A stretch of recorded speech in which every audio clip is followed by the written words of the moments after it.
Hello and welcome to Dev Game Club, a weekly podcast in which two veteran game developers look at games from the past and talk about their impact and relevance today. I'm Tim Longo Jr., and I'm joined, as always, by a man whose serial number is B54296.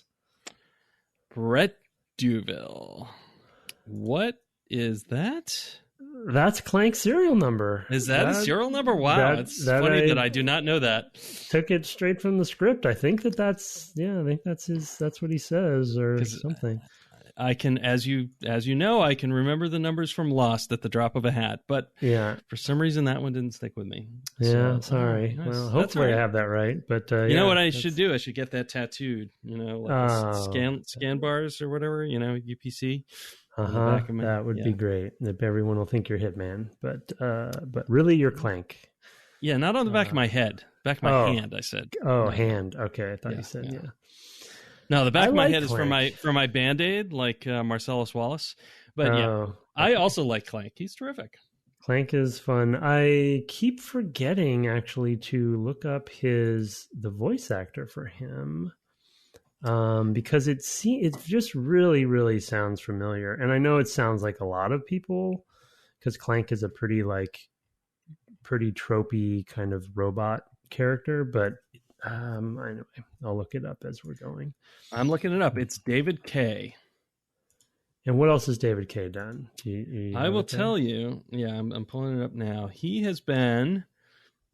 looks like he has been Optimus Prime. Oh my god, he's got a lot of filmography. Oh, okay. Well, Optimus Prime, that might be actually it then. From the cartoon?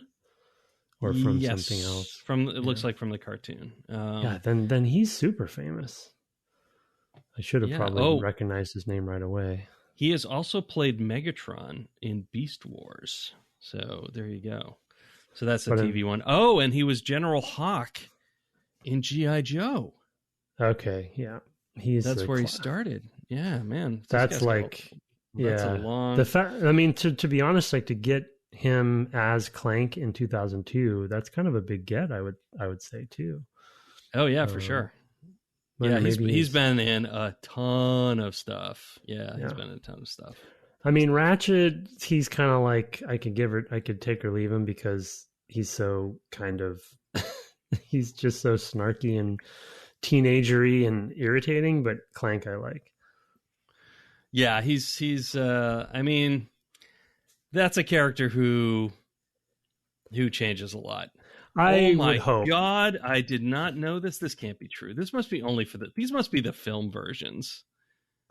Well, if he played Optimus Prime in the film versions, then he is the Optimus Prime. Yeah. Well, no, I'm looking at the voice acting for Chairman Drek. It looks like in the film, the animated film, maybe. Let's see, when was that? 2016 or so. Yes, Chairman Drek was played by Paul Giamatti. Well, I thought that movie was pretty well received. I think they put some effort into it, as my memory. I mean, it's Sony, right? I mean, they used their... I mean, I don't know, but... Oh, yeah, it has it right here. I just see the David Kaye here, yeah. And so Ratchet was Mikey Kelly, and then Chairman Drek in this game was Michael Richardson, which he's also big. Mortal Kombat, Lilo and Stitch... And then Mikey Kelly, let's see. Oh no, he was Michelangelo in the TMNT. Of course. The one from the aughts, I believe it was. The movie. Yeah. Not the originals in 1993, where in 1990, I guess the first one. Okay, we're a little off topic at this point. We hadn't expected to spend, we would probably taken the time to look them up. We could have done that ahead of time, but maybe. Here we go. Jim Ward is the voice of Quark, and he's a big video game voice actor. He's been in a million things. So he would be one that people would know for sure. But yeah, Captain Quark, kind of a jerk. A lot of jerks in this game, to be honest, including Ratchet. I'm not gonna lie, he's not. So I've always I've always heard that Ratchet. I mean, I don't remember. I feel like as the series goes on, people talk about the story more, and that like things like obviously it's still just kind of dumb fun, but that like Ratchet goes through some stuff. Am I misremembering hearing people talk about that, or is that No, actually true? I mean that's accurate. I mean there is a through line story in sort of the main entries, and there's sort of like a trilogy in this first generation. There's a trilogy in the second generation, I believe, is basically 3 games for Ratchet and Clank Future. You know, and in that second series especially, they're talking about how he's the only Lombax, and he wants to know where the other Lombaxes went. Oh, that's right. That's right. Right, That's right. and so like becomes more sympathetic. In this first one, he's just like this jerky outcast. You know, it's kind of the era of snark, right? I mean, we talked about when we talked about Prince of Persia, we talked about how that went dark. You know, and dark and snark were kind of like the 2 modes of video game expression in the aughts, the early aughts. And he certainly is. He's definitely falling in the latter category. You know, you sort of see this though. It's like two opposites or whatever. The sort of emotional teen versus the logical robot, right? I mean, there's kind of I mean, a natural pairing there. Kirk and Spock. Yeah, I mean, it's for sure. Typical. Yeah, for sure. And I'm always going to relate more to the to the robot character. But anyway, yeah, it's they're good foils for each other on purpose. So I totally get it. Yeah, and through a lot of the the middle part of this game, they are at odds. Like, yeah, right. Ratchet wants to go off and do anything that sounds cool. Like he wants to go hoverboarding, and he wants to fly a jet fighter, and he wants and Clank's constantly like, no, we have to get to Captain Quark so that such and such, or whatever. And one of the things that happens over the course of this, I think it happens maybe in the final planet that we were supposed to play this week that you didn't quite get to, is their interests actually start to align, but because their reasons are different, they're still ticked with each other. It's like, right, that did start with where I got to. Yeah, I want to get to this planet because that's where Quark's going to be, versus, well, we have to get there to stop the or whatever, what Chairman Drek is doing. It's like, well, yeah, but Quark's going to be where Drek is, and so they you sort of see them coming into alignment, which is, I don't know if that's supposed to be a theme or anything like that, but there's definitely potentially that's part of what the thing's trying to say is, hey, if you're aimed for good ends, you'll tend to have the same enemies, maybe something like that. I don't know. So that's very much reading into the story after the fact. I don't know if it was really planned with that in mind. Yeah, I don't think it's that much of a focus for them. They're just, these are just archetypes. But you can kind of see why, like, they want Ratchet to be relatable to the audience, probably, right? Kids or whatever. And so he's like doing what kids would want to do. And then Clank is sort of like the parent, and like the voice of reason or something. And so, you can see the logical reasons, but I just think it's funny that there even is a through line, like, as opposed to say Mario or something where there's, story's not even a thing. So it's like with this, that they actually chose to keep going with sort of an overarching kind of something is admirable for the mascot game. Yeah. I mean, that was what I was going to say with mascot games, right? They're kind of doing what, Nintendo don't, as it were, at the time, which is to have unlikable mascots, right? Mascots who, well, I mean, maybe not unlikable, but like teenage mascots rather than, likable, cuddly mascots, right? I mean, that was happening in the Sonic series, right? With all the, like, and I don't know anything about Sonic, so do not send me letters, but, you had like your Shadows and Knuckles and whatever that were these other characters who were, quote unquote edgy, right? I mean, they're different sorts of characters. And you had, in the generation before, you had the Crash Bandicoots with the megaphone shouting at Nintendo headquarters and things like that, right? I mean, that was the whole thing with Sony, was we're the attitude mascots, right? And right. and so Ratchet is kind of in that mold to some degree. Oh So yeah, there's Ratchet and Clank. I mean, the game itself even just feels like it feels like it should be on on PlayStation. You know, yeah. it doesn't feel like it should be on a Nintendo platform. So totally. You know, one of the things that I think, that one of the reasons the series has kind of faded in terms of like, I mean, there was only one PlayStation 4 title, and so far there's only one PlayStation 5 title. It was very early, so who knows? I'm sure based on the sales of that first one, we'll see. But I think one of the things that shifted over that period is that Sony aimed more for the, I don't know about older audience, but sort of darker stuff as well. More of the, I'm trying to think, more realistic, right? There's not, you have the all teams their that big are making franchises are. Yeah, I was are gonna say that, you're making you have Jack and Daxter maker Naughty Dog going to Nathan Drake and Last of Us. You have Insomniac going away from this. I mean, they were flirting with other publishers at the time because they weren't able to do the games they wanted with Sony, would be my read for the PS4 era. And then what was I going to say? Sly Cooper. You have Infamous and Ghost of Tsushima.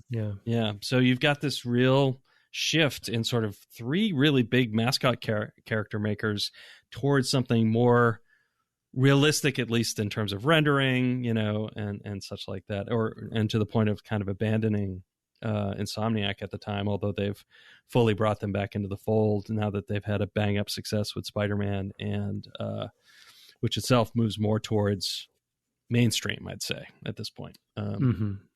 Anyway. Well, and I think Sony Santa Monica, at least some of those folks would have maybe worked on, what's that car combat game with the clown? Oh man, Prepare to be Judged. Yeah, with Sweet Tooth. God, blanking. Twisted Metal. Twisted Metal, right? That series, and then they go on to work on basically God of War, right? And then God of War becomes like one of their main things, if not maybe their only thing now at this point. But at this point, definitely, yeah. So. And I mean, they're working on Ragnarok or whatever that'll come out, I assume, in 2022 or something. As they get a bigger install base. Yeah, for sure. I think it was a decided shift, right? And you can remember even at the time, right? The PlayStation 3 advertising shifted more towards the sort of weird stuff, like the weird crying baby doll in the corner and all kinds of bizarre stuff that they started doing at the time. So it was I think a real corporate shift, for the company. And I think that was in response to Xbox and how successful things like Halo were for them. So for sure. I think it was really kind of like, oh, you can do this stuff on, this stuff that used to be PC stuff now has been moving into the console stuff, and it kind of shifted, I think, everything on console to a pretty big degree, right? I mean, Assassin's Creed was the original Xbox 360, early Xbox 360 as well. So you had that sort of decided shift, I think, that happened. Mass Effect as well in the 360 era. And all of that stuff, I think, pulled Sony in that direction, which is weird because the issue with Sony that generation was not their content, it was their hardware that was famously fairly difficult to develop for, and the people who were actually doing a bang-up job with it were people like Insomniac, who literally wrote some of the best code to run on that system. So it's, there's an interesting disconnect there. Like we never talk about sort of like the upper level stuff so much of, it's like, but you can see that there's probably people who are trying to cover their behinds because they went and made this hardware that was powerful but difficult to develop for, and nobody wanted to take the blame for that. So instead, it must be the content. Let's move the content, towards what's successful elsewhere. Of course, they kind of took a bath that whole generation. So yeah. And then the generation after that, they get people, developers like Cerny, to come in and more guide what the hardware needed to be, and focus on a totally different strategy. which is when they kind of started winning back the lead from Microsoft, and then weirdly Microsoft made their own false starts. Yeah, hubristic. Yeah, I mean, that's what happens, right? You're on top, and it's like, well, they'll just take whatever we give them, because we have the big install base, and they forget that that's a very fickle thing, right? And that has rarely transitioned well. I mean, it did from PS1 to PS2, but that was because they had backwards compatibility. I think that helped them a lot. I don't think it helps anymore. 4 to 5 has been pretty good for them though too, I'd say. But that's true. They didn't change their strategy. Right. And I guess it remains to be seen with things like Game Pass and stuff too, though. Like, because they might be falling behind on that kind of stuff. Yeah, but those are big shifts. And really kind of, I don't know. Those are the things that I worry about now as a developer. But I'm like, I mean, there's not a lot I can do about it. So I'll just worry, I guess. But anyway, let's now that we've had that digression that we totally didn't think about, and we're just chatting off the cuff, including voice actors, let's turn to Ratchet and Clank. Oh yeah, Ratchet and Clank, the game right. we're playing. It's appropriate that we're kind of all over the place, because now in this section, we're playing all kinds of variant gameplay. So the game has kind of gotten a little bit more all over the place. And that's one of the things I've always appreciated about the series. I think it does that really well. You want to talk about that a little bit? You mentioned in pre-show your feelings about how it fit with that. Like, we're doing these, I think, 4 to 5 different types of modes this time playing. Well, yeah, I mean, I just have, I guess I've been in the first episode and maybe the second episode as well. I think I probably talked about how surprised I was about how RPG light this was, and how many gadgets and weapons and, sort of lock and key mechanics and sort of Zelda / a little bit of Metroid kind of stuff happening was in the series. And now I'm kind of in this last session, I've been surprised at how much variety they're throwing, at the mascot kind of formula, because, Mario sometimes dabbles in this a little bit, but it's really, I don't really think it's that common to go this far. Sly, I don't really know Jack and Daxter, but Sly doesn't really do a lot of modal stuff. But here it's like, not only are you getting gear items and gadgets that change, that allow you to unlock areas of the level that play, they're short sequences, but they play drastically differently. It's just kind of fun and nice to see that much variety happening. I mean, down to a space fighter section, which in the world of this game, the universe of this game, and what they're sort of like selling you when it comes to the aesthetic of the game. I mean, there's spaceships flying all over all the time, right, in the skybox, and kind of just how it kind of the way that they present the world. And so as far as fantasy fulfillment goes, of course I want to fly a spaceship, and as we talk about a lot on the podcast in various contexts, weirdly often with Japanese games, they said to themselves, well, should we do a space section? And oftentimes the answer would be, nah, that's too much. We can't make a space game inside this mascot, shooter, whatever it is. And like, no, actually we are going to do it. we're going to make I don't know if we revisit it or not, if this is just the only sequence, but honestly, I can't remember. I feel like definitely the second one has a huge, like, in space, like fighting, other spaceships, like a Starfighter game, right? Or it's more accurate, I guess, to say Rogue Squadron, really, because or Star Fox. Or Star Fox, yeah, right. It's something like that's more rules based or more like loop based, like you see here. All when you were in that little jet fighter section, everything's on paths, splines, right? Yeah, and you're just kind of like Rogue flying Squadron around. Is a good match. A lot of people don't realize is spline based. Yeah, because it's very artful. It's very artfully done. It's very, it's kind of amazing that it's difficult to tell as it is, that is true. And this has that, and it's pretty clear here as well, if you know what to look for, I guess. I mean, having done one of those, I guess I have that in mind. And so I see it pretty easily, but I mean, not Starfighter wasn't spline based. I mean, but I know the difference, seeing them. So, yeah, I mean, they just kind of, I think there's even a section on one of the planets where you might have to jump onto like one of the things that's in the skybox to get to a gold bolt. I think that's what I'm reading in the level. I'm like, I think I have to do this. I can't remember if that's what I have to do, but I feel talking like about the water level. No, it's lava actually. Okay, yeah.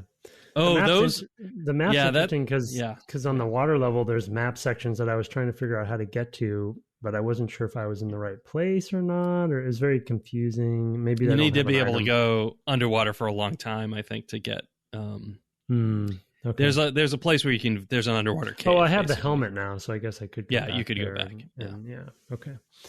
Yeah. So I mean, I guess it's sort of like the other way to say what I'm saying in a more succinct manner is this game feels like almost like a bunch of prototypes of just fooling around and kind of, which we talk about with Nintendo as well, right? Like Nintendo ships experimental prototypes and just polishes the hell out of them.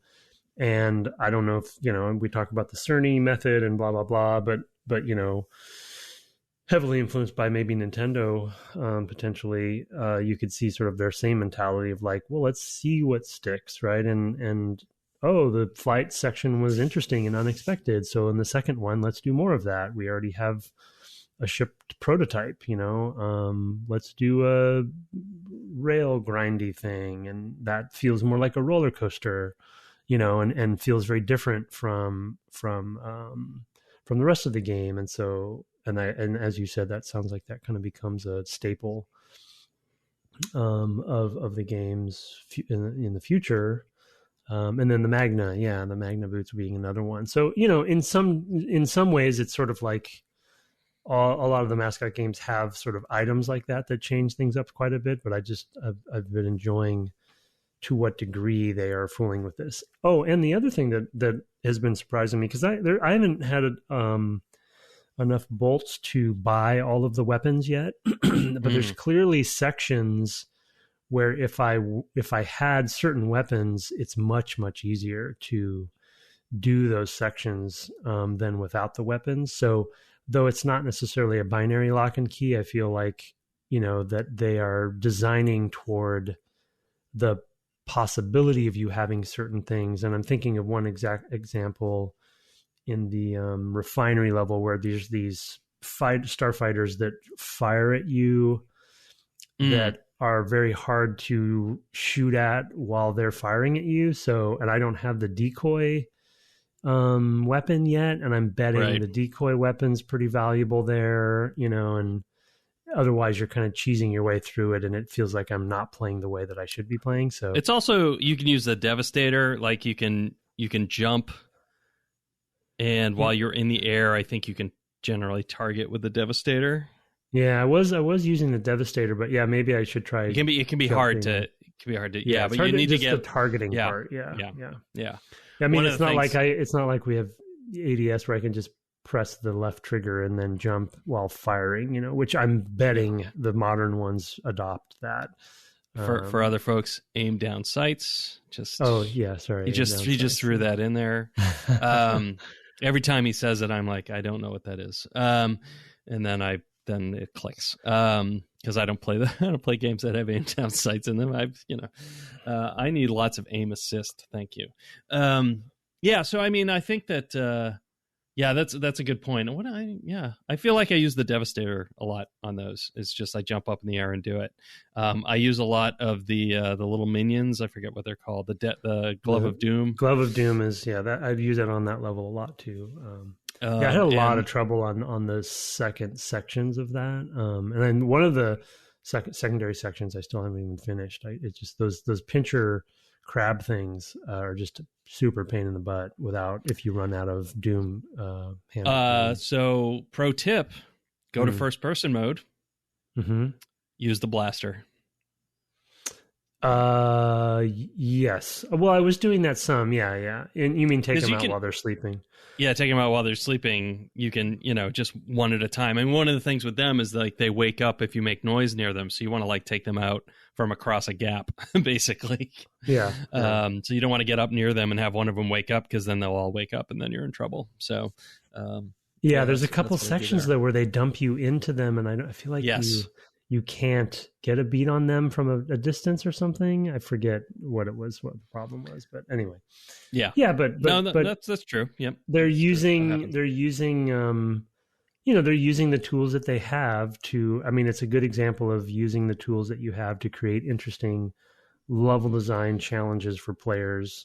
To give them sort of not a puzzle, but like a scenario that you kind of want to problem solve your way through and think, okay, this is pretty hard. I don't think I have I'm not using what I have appropriately. So it just causes you to experiment, and that kind of back and forth, I think, with level design and systems design is always fun if you're doing it well. And I think they're largely doing a good job with it here, so. Yeah.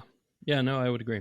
I think they do a bang up job. Obviously, as a person who's played a lot of these, you said, I think, that you hadn't done we didn't mention turrets as another thing that you can do and play. There's a turret section. I don't know if you got to that actually. I think I'm on my way, because I have to go back with now that I have the Magna boots. There's a section I have to go back to do, I think, that I didn't get a chance to do. There's turrets that I use to open doors, but I don't think that's right. No. I mean, there's a like shoot the things out of the sky section. And that I think you're right. I think you do need the Magna boots to go back and do that. It is optional. Like the reward for that, I don't think it's not critical path. That's just a weird gadget that you get. It's not. It's not necessary. There's a lot of that. There's a lot of things where it's like, I mentioned the hoverboard racing as well. So, we talked a little bit about the variant gameplay and in pre-show a little bit about it not being terribly difficult. The hoverboard racing is probably the hardest of the things we've mentioned. The other thing about it is, in most cases, it's also not critical path. Like if you go do it, you get a reward that lets you see the world in a different way, maybe. So if you win the hoverboard racing, you get the trophy, and then you can go to the agent and show him the trophy, and he'll give you a thing which connects to those little antennae that are sticking out of the ground in some places. You thought it might be Clank, and I couldn't honestly remember. And if you put on the helmet he gives you, it's like a summoning helmet or something like that. Basically, a little dude will float out of the ground there in a little UFO and shoot your enemies for you. He's a precursor to Mr. Zircon, who is not, sadly, in this game. I guess he doesn't show up until the PS3 trilogy. I can't. Let's see, all this stuff bleeds together for me. And then... So it follows you around for a while or something? It follows you around for a while and just shoots your enemies from a much further distance than you normally would. So it's kind of clearing the level for you as you go forward. It's super helpful. So basically making it easier to revisit levels. Exactly. Probably. Exactly. Yeah. Yep. And then with the jet fighting, with the Magna boots, you go to a section where you do this turret fight. And when you defeat that, the guy gives you basically a what do they call those things on the beach with the magnet, like a Geiger counter, but it's for metal detector. Oh, metal detector. Yeah. So it basically gives you a metal detector where anywhere in the world there might be bolts underground. Whoa. And That's crazy. Tells you where they are, and as you walk around with this thing in your hand, you just get them. So it's just like a little like radial and you'll go back to a place, and it's just another thing to do there now. It's just another overlay on the space. Sort of like what you might have in a Metroidvania or something, but it's not like here's a new way to get through the space of something you couldn't do before. This is like literally overlaid on this place you've been before. There's this other thing, and that's very Zelda as well, right? Yeah. It's also that's a pretty clever, cheap way to add retreading value, because you just there's already geometry there, and then there's nothing below it, so it's like you could just easily I could imagine an easy way to implement that, right? Where Oh yeah. I mean, it's very clever from a development standpoint to do something like that, and to think, okay, here are all of our constraints. How can we do something within these constraints that is possible? Because those bolts aren't on. I mean, they could hypothetically be there and not be rendering or something and not take up performance, but then you just get them for free if you have this thing. So yeah, they just spawn them. When you hit right. That's what I mean. When you're standing over the spot where it's basically a little radial thing where it'll tell you when you get into an area, hey, there are things underground here. Equip the the magnet gadget, the magnetic metal detector gadget rather, and then you just walk around and there's just this cool little effect and it changes colors and there's audio feedback and you're literally just walking around and following the arrow that's pointing you where the treasure is. And it's and you'll get like 1,000 bolts or whatever for doing the area. I don't know what the number is, but it's a bunch. So yeah. Well, and I mean, just there's the O2 mask as well that basically, gives you, I mean, one of my favorite examples of this lock and key stuff is the mask, because I really enjoyed the palette cleanser of playing that one refinery planet with Clank first. Yeah. And the gameplay with the little robots that follow him around being so different, and kind of really starting to multiply how a little bit more complexity into those puzzles.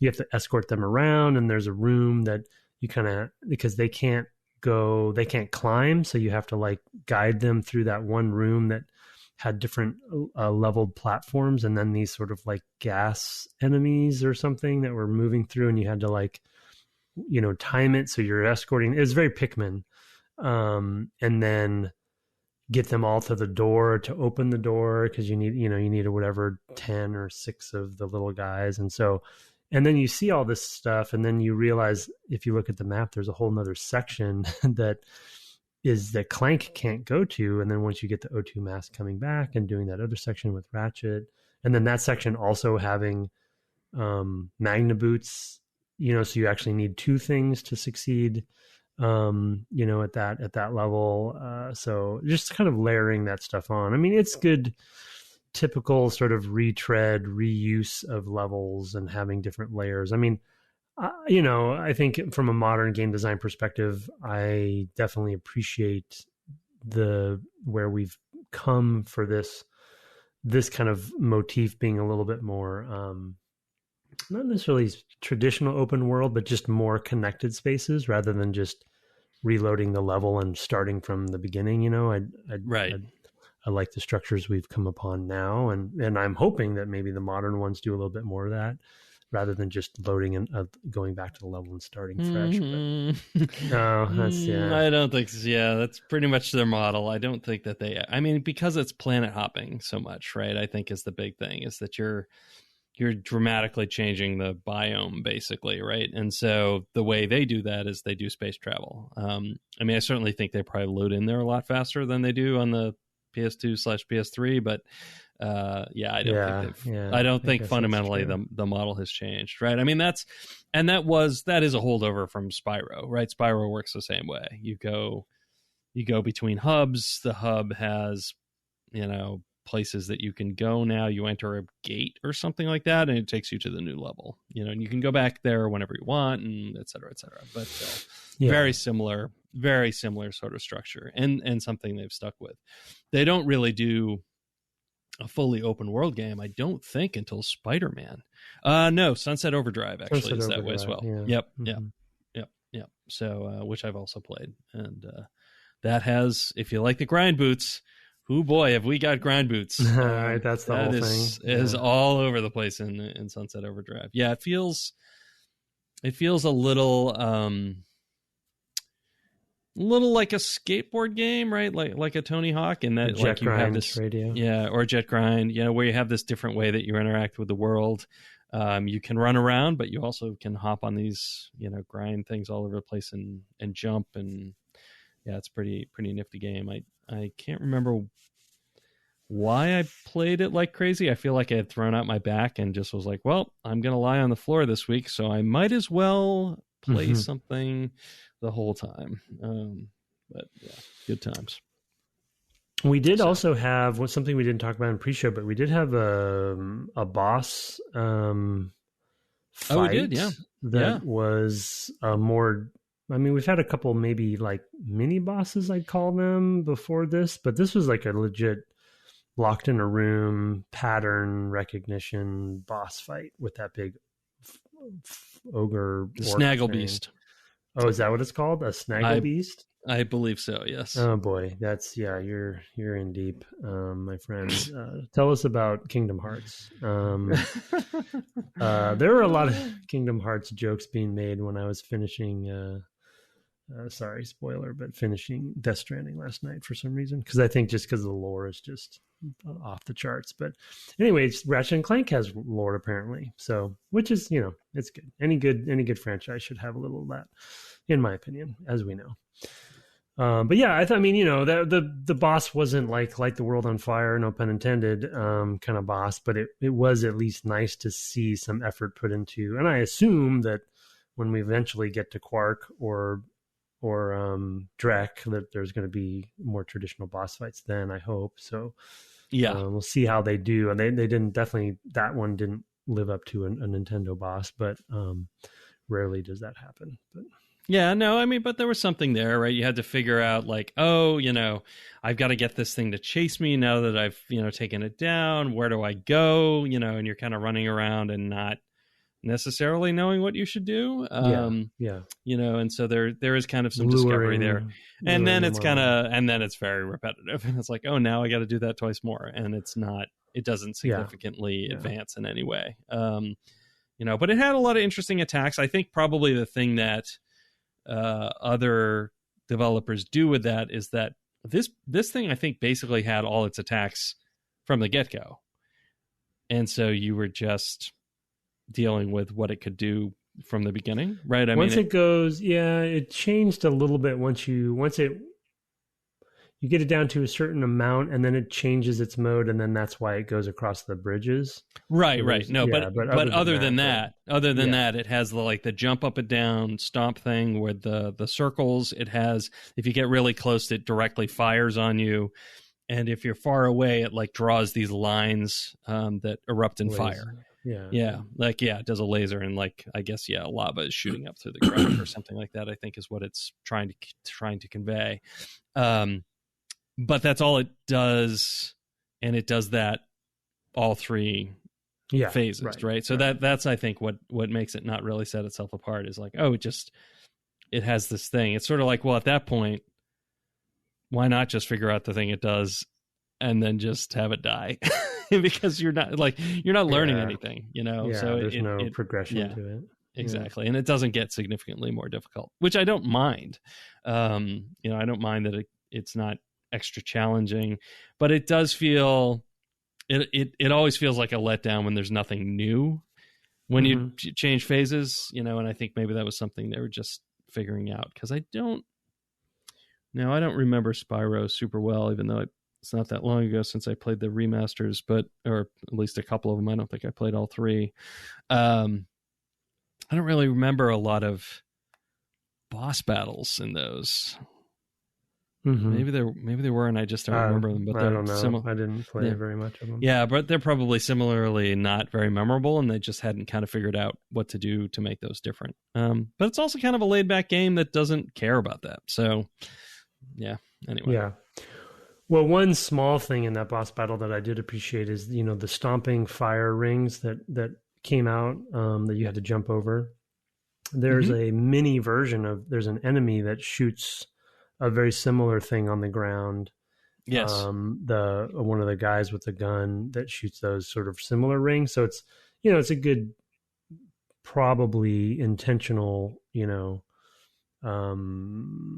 teaching mechanic, right? Where you're playing an enemy that you had to do a similar thing to, and then you get to this one and you kind of already know the drill. So those are always, Nintendo does a good job at those, but yeah, they're teaching you without knowing. You're going to see that again, I believe. I think that if I remember correctly, that may happen in the final battle of the game. I do feel like the final battle of the game has more sort of differing phases.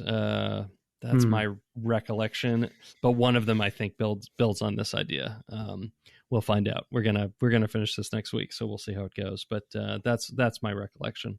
I will say that I mean, I knew Quark was up to no good. That jerk. He's actually in the first cutscene where Chairman Drek speaks, and you see the shadow. The shadow, yeah, yeah. And I thought that was him. Yeah, you're meant to believe that that's a robot from the Ratchet and Clank line, right? Because it's got the sort of similar shape to the head with the thing sticking out of the top. Yeah. But yeah, that's the misdirection there. Yeah, yep. Captain Quark, that guy. Captain Quark is hilarious throughout the series, and they do a lot of really fun stuff with him. Like he has an arc in one of the games where it's like, is he going to be redeemed or not? And there is I feel like there's I can't remember if you're actually playing him or, because he's sort of like Mr. Incredible, right? He's indestructible. Or Buzz kind of too, yeah. Or yeah. Mr. Incredible's closer, but yeah. Right. So he's kind of like this big, muscle-bound doofus who doesn't have any special powers other than being like the Tick, right? He's sort of like an off-brand the Tick. And oh, for sure. That's perfect example. Yeah, and he's sort of runs along, and there's one where you play like a side-scrolling platformer shooter thing with him. I feel like in the game it's like video game cartridges that you collect and you can play the levels or something like that. I mean, it's just such a weird universe, because he's like his whole thing is, right, that he's basically he's a guy who lives off of marketing, right? I mean, he just basically markets himself as Captain Quark, and he's got a tie-in deal with Drek, like that he's going to be the spokesperson for all of his new whatever for his company. I mean, it's just like that's his whole thing. It's like, I just live off of marketing. It's hilarious. So clearly some satirical thoughts there from the development team on this game. So. Yeah.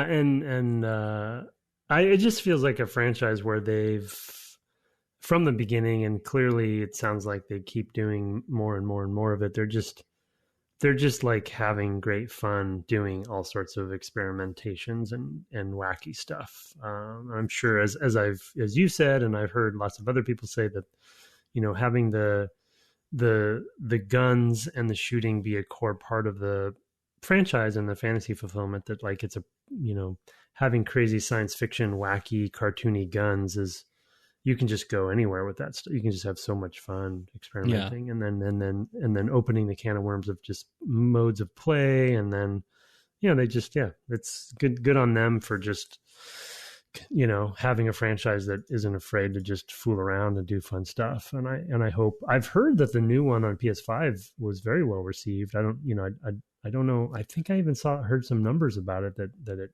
did pretty well. And it's like a killer app on the PlayStation 5 because it's so beautiful too. So yeah, I've heard that, and we will have a counter argument on in our email, which we'll get to shortly. Oh, good. Excellent. I mean, I haven't played it, so I mean, we won't be able to comment on the PS5 game by any means, but yeah, I mean, I'll play it at some point. I'm not in any hurry to get a PS5. I have not now turned on any consoles other than this, the ones we've been playing for the podcast in several months, because life, because work, because other hobbies, I don't know, because things. And I think it's fine. You don't need to you don't need to explain, other than people want to know what happens with Kingdom Hearts. But other than that, you can revisit that someday. Yeah, someday I'll do a dream drop distance and then go straight into Kingdom Hearts 3. You know what? Maybe over Christmas break this year. Christmas break or the day after Thanksgiving. I don't know. A little treat. That would be the gift to the fans, the gift that keeps on giving. Kingdom Hearts. Yeah. Okay. Speaking of the fans, do you want to turn to feedback? Let's do that. It'll probably be a short episode this week, and then next week we'll be tying this game down and doing it. Let's tie it down. That's not really what aggressive. I was looking for. We'll be finishing this game off. That also sounds aggressive to me now. You put me in a whole headspace. But we'll finish the game off next week and do takeaways and things like that. I can't remember if there's any more sort of variant gameplay. I feel like a lot of what we have coming is variations on themes we've already had. So we'll see how that goes. But I think we only have tracking I need to do too. Yeah, there's a lot of that. I mean, if you want to do, there's always more with this game. This is one of those games that has, a kitchen sink, and then there's a new game plus, right, where you can go back and you have. I think you start with all your gear even when you new game plus, so that you can like level it all up if you haven't, and then you have. They have a multiplier on bolts where the longer you go killing enemies without taking damage, you get up to like a times 20 multiplier, and every bolt you get is times 20. Whoa, serious? Yeah, wow. So there's things that, the first playthrough you might not get unless you just devote a lot of time. Like the Rhino, I can't remember if it was out of reach, but it's an effort, I think. It's like a 15,000 bolts. It's 150,000 bolts. Oh, it's 150,000. Oh, geez, yeah. Yeah, so it's a lot. They do give you a gadget here. I don't know if you did this, but if you go into the sewers on the water planet, the resort planet, you can. No, I did not. Okay, so if you go there, you can get an object that is I think it's called the Persuader. If you go to another quest, like there's these chains of things, but if you go get some raritarium from another planet, you give it to this kid. He gives you this object, the Persuader, which makes things that you buy from the vendor cheaper. So all the guns become like 30 or 40% off or something like that. So I need to go get that then. Yeah, everything's cheaper, and it's worth doing that. I actually totally forgot about it because I had the prompt to go to the sewers, and then for some reason I decided not to go in. I mean, it's not critical path. It's it's a lot of these things where it's like it's off to the side. If you do it, there are benefits, and if you don't, like if you want to speed through the game, they're not necessary. You may have greater challenges as a result, but they're not necessary. So anyway, let's turn to feedback as I tease. These, of course, were sent to devgameclub@gmail.com. Take it away, sir. You gave me 2 emails from Ben. I did. That's amazing. Wow. We're gonna bookend with Ben. Okay, so consoles with screens from Ben Zaug. Brett's story about the screen for GameCube sparked a memory. I remember arriving for a track meet in high school, and while we were finding a place to set up camp, there was a different school playing a PS1 at theirs. Yeah, I actually had this. There was a little screen on top. This was one of the coolest things I had seen at the time, and almost got me to buy one. This came out even earlier than the GameCube. I could barely find info on it on the internet. The best I found was an eBay auction and a brief description on Wiki. It's under the section PS1 with 1 spelled out for those who don't know. If you didn't know, I thought you would find the information interesting. If you did, I think it's an interesting memory of a time in gaming history when Sony launched a new version of the PS1 the same year it launched the PS2.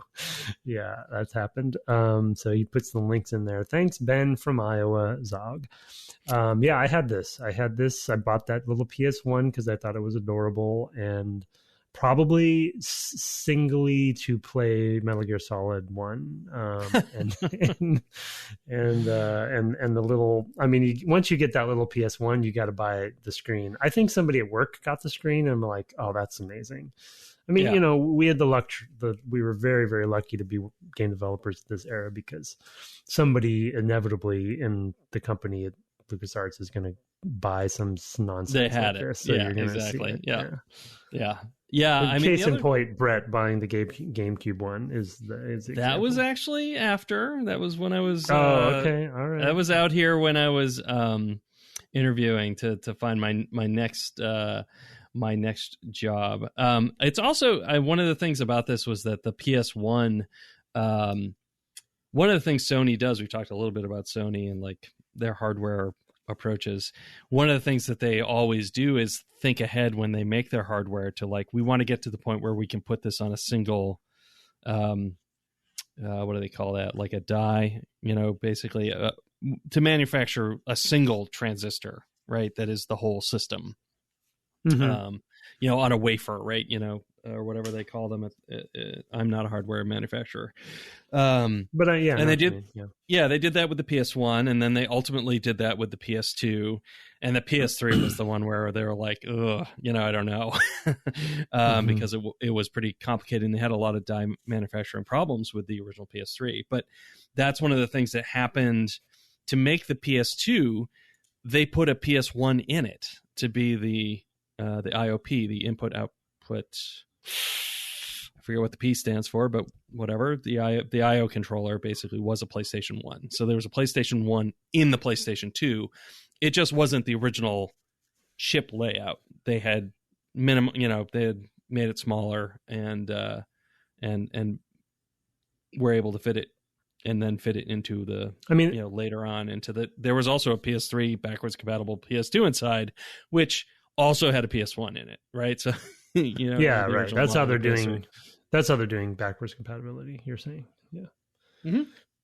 At the time. So the year that they're coming out with the PS1, it's a cheaper chip for them to manufacture, which is part of the business plan. It's like we make this thing, it's kind of out at the edge. We might even take a loss, but ultimately miniaturization will allow us to make that thing cheaper, and we'll be able to manufacture at a win. So they did the same thing with remember they had the PS2 Slim that was exactly same thing. I think I might have that.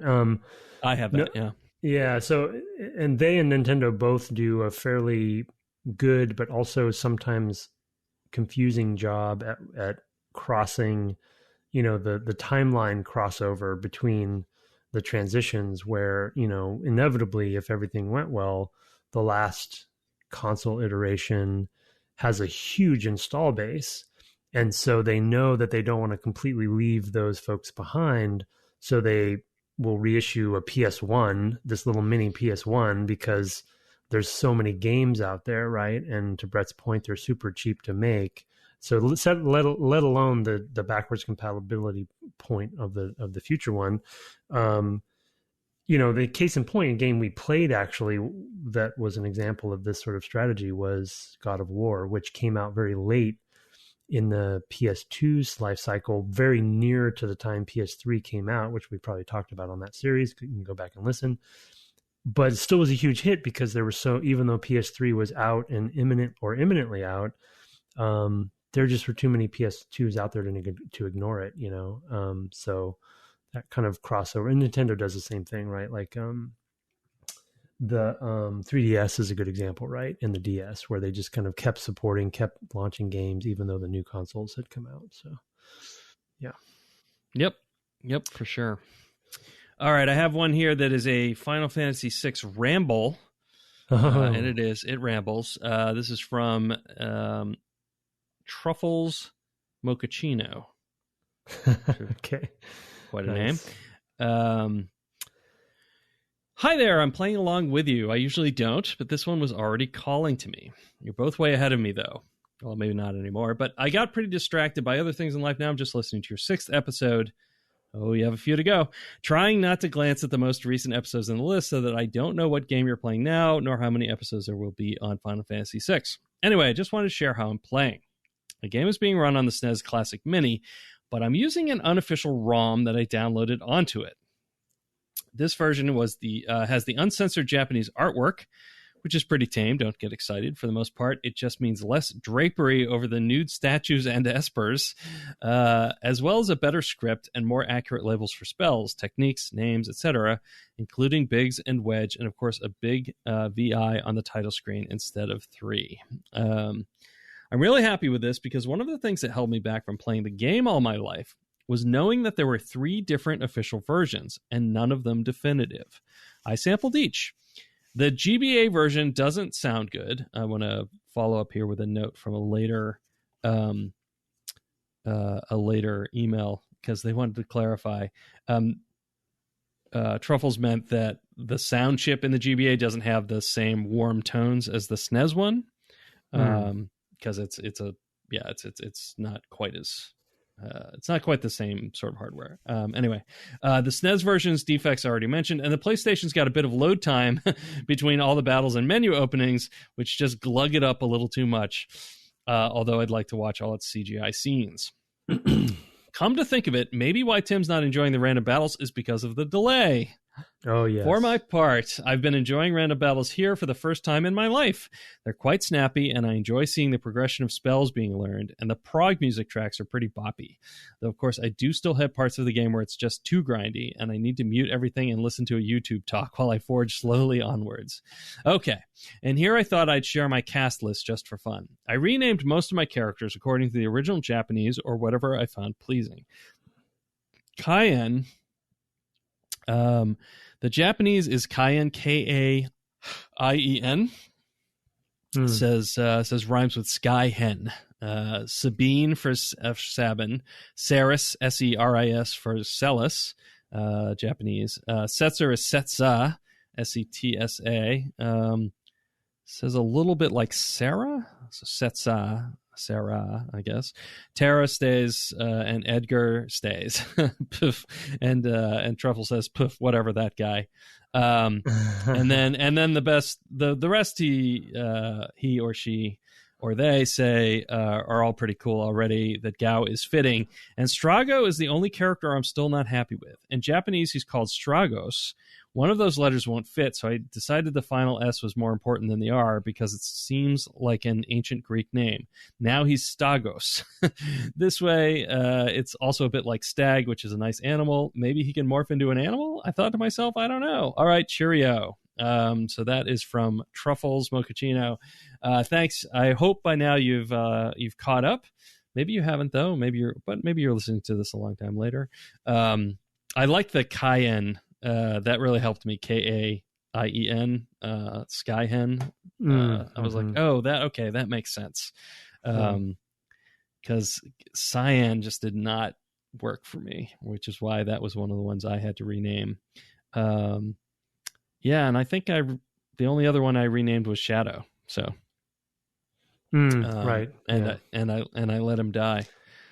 So yeah, I think I underestimated. You sure did. Yeah, poor Realm's father.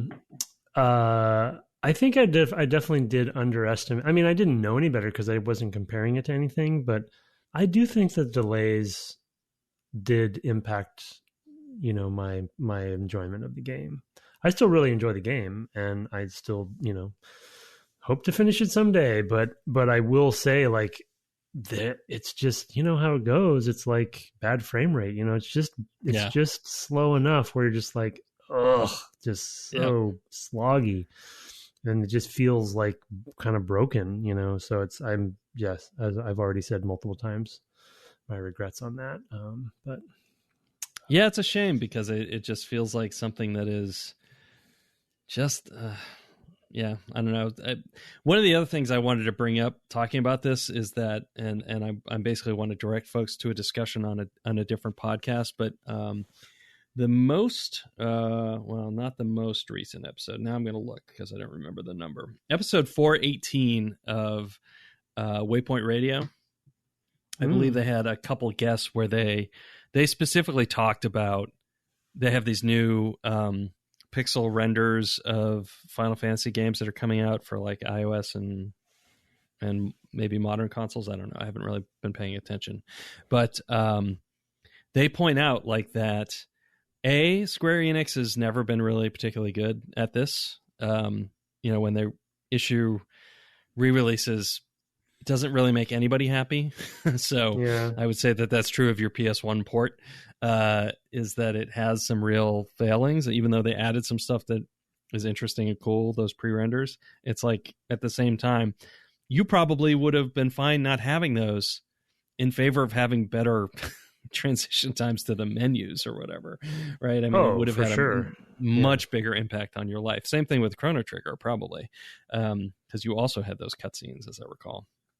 And then they also talk about these new releases where it's like, well, what I want is, this translation with this, whatever, like, and some of the quality of life changes they've made to the older games, where it's just like, I just want to be able to turn those things off or on appropriately. And you can't really play the game as it was meant to be played without having, I don't know, the original NES hardware for, Final Fantasy 1 or something like that.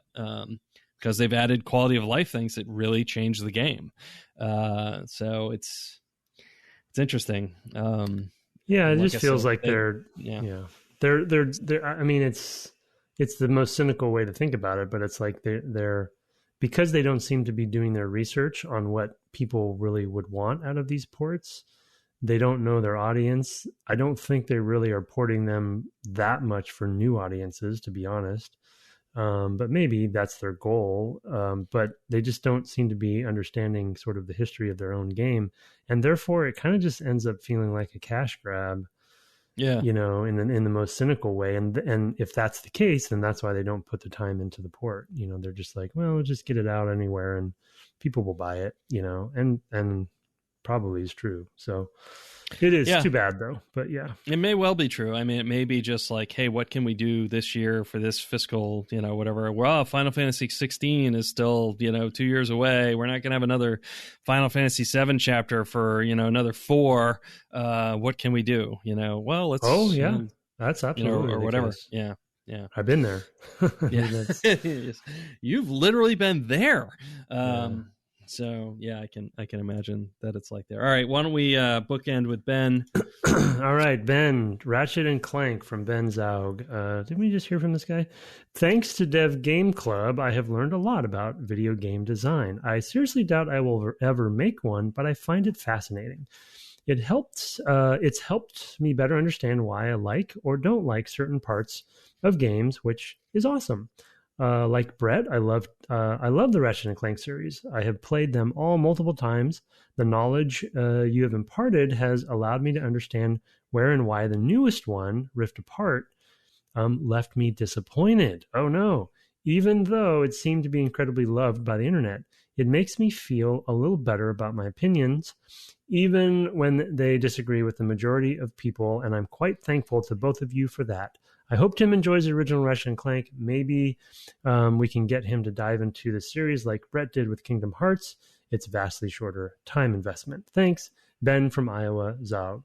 He didn't tell us what though, Ben. Well, he did. So Ben had sent a prior email, which was just a little harsher and more negative. Got it. And was more specific. And I said, hey, I feel a little. I mean, we can't respond to those criticisms because we haven't played it, and I feel a little. Yeah, it's a modern game. Yeah. It also just felt like not appropriate to like dig on a game that we haven't played and can't talk about what he sees in it or doesn't see in it. And he sent this as kind of like an amendment of the original email. What I'm getting at is I have the tools to talk about it now.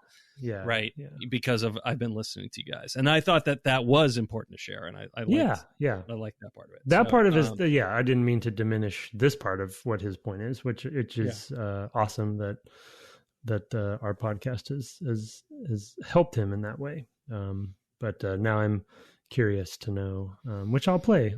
Maybe play Rift Apart someday. So yep, yeah. I mean, one of the things it reminds me of our recent conversation with Sebastian Deacon of like, yeah, it's hard to talk about music, so you just need to talk about music more. Yeah, right. To get in the habit, right? And I think that's true, for people who play games but don't have an opportunity to necessarily talk or write about them.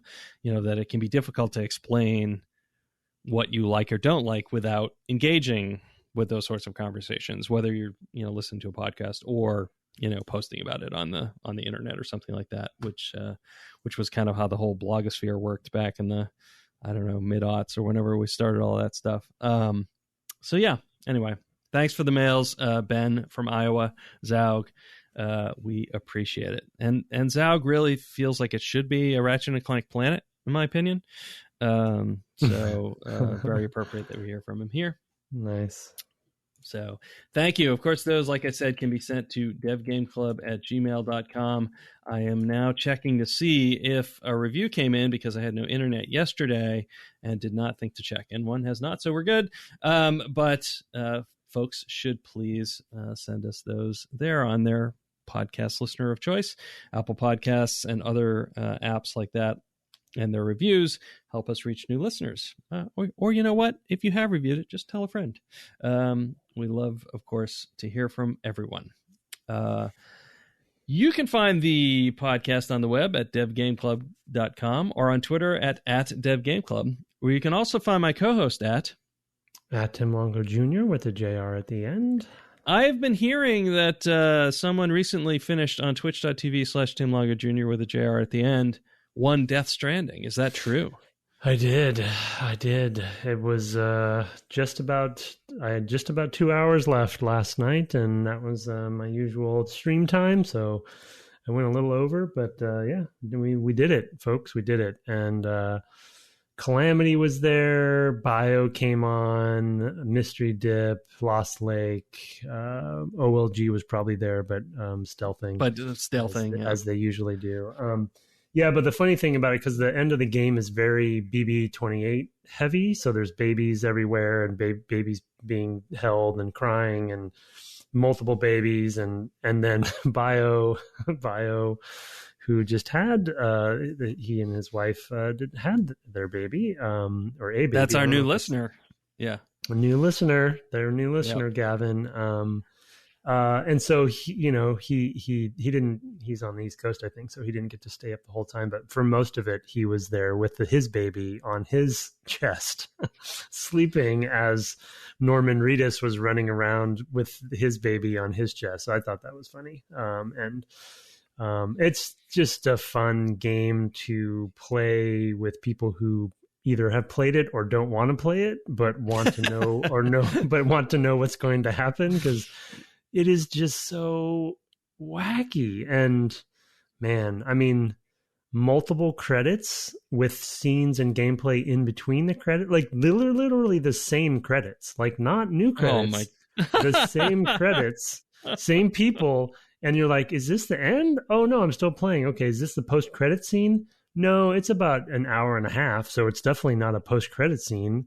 And then the final credits play, and those are like, okay, those are the real credits. Oh, here's a post-credit screen after those. This reminds me of MGS4. You know? Yeah, exactly. It's very, very much that. And then you go back to like a new game plus sort of situation. So yeah, I finished. I'm happy I played it. I still cannot really completely tell you what happened.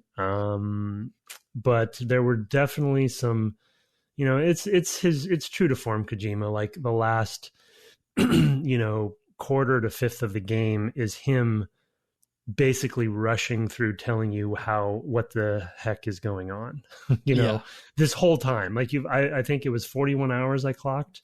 Oh my goodness.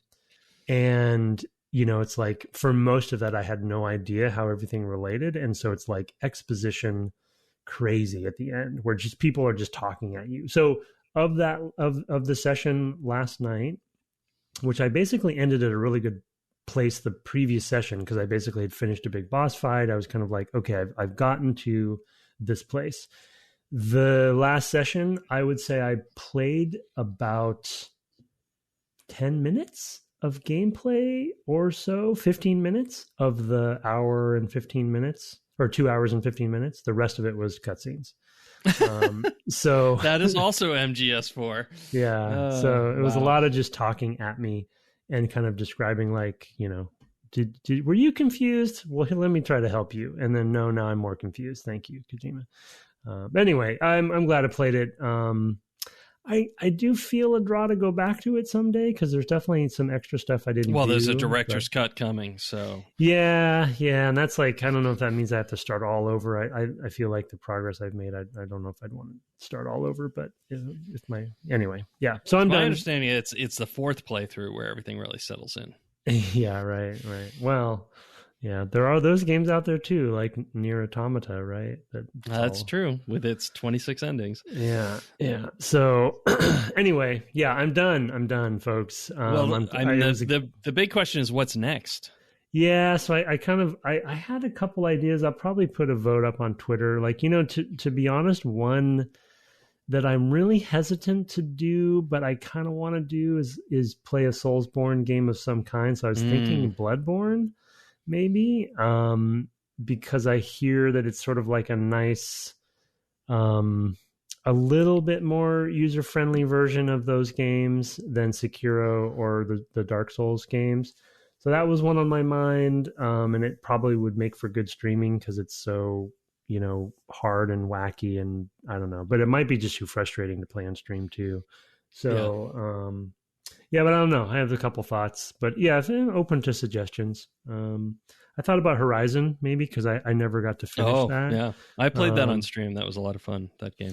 Okay, yeah. So anyway, I'm with Hitman and Death Stranding. They're both kind of like, they can both be wacky enough games, and I can do some sort of, I only walked in Death Stranding. I never used a vehicle, so I like to pick stuff that I can kind of modify for just being silly. So, I'd like. Well, you could play Dark Souls with a dance pad. I understand it's been done. And yeah, right. Yeah. Anyway. Our intro and outro music was written and performed by Kirk Hamilton, commissioned by friend of the cast Aaron Everts, and our logo is by Mark Garcia. Have fun tossing out an inflatable version of yourself to distract your boss on Zoom this week, and good night. Good night.